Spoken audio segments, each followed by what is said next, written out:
When you first open VMware Workstation 11 you should be presented with a screen looking like this. Click Create a new virtual machine. You can click Typical if you just want to quickly set up a virtual machine. I am going to click Custom so I can show you all the different options. Here you can select the hardware compatibility. If you plan to use this virtual machine on an older version of VMware then select an older version of VMware, if not then select Workstation 11 then click Next. Select I will install an operating system later and then click Next. Select what operating system you are going to install. I am going to install Windows Vista. Give your virtual machine a name. I am going to call it Windows Vista, however you can call yours whatever you want. Now select how much RAM you want to assign to the virtual machine. This will depend on your host computer and the operating system you are installing. The green pointer should give you a good estimation if you are unsure. Select Create a new virtual disk. You may as well select a huge capacity since it doesn't actually make the file size any bigger unless you fill it up. However, if you are installing a very old operating system you may want to select a smaller capacity because some old operating systems can handle large capacity. Select Store Virtual Disk a single file unless you plan to put the virtual machine on a FAT32 partition.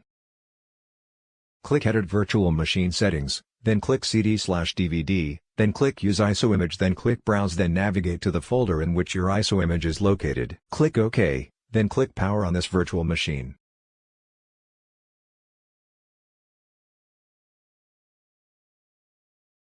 Now just install Windows Vista as you would on a real computer.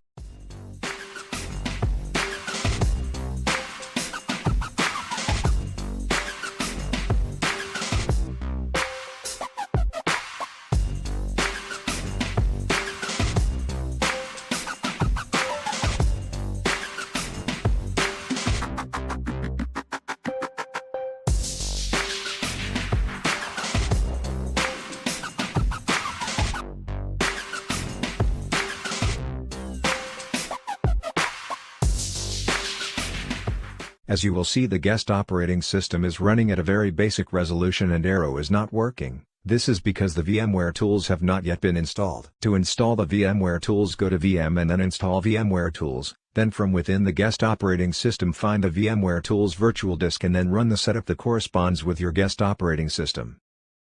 If your guest operating system asks you for permission then allow it.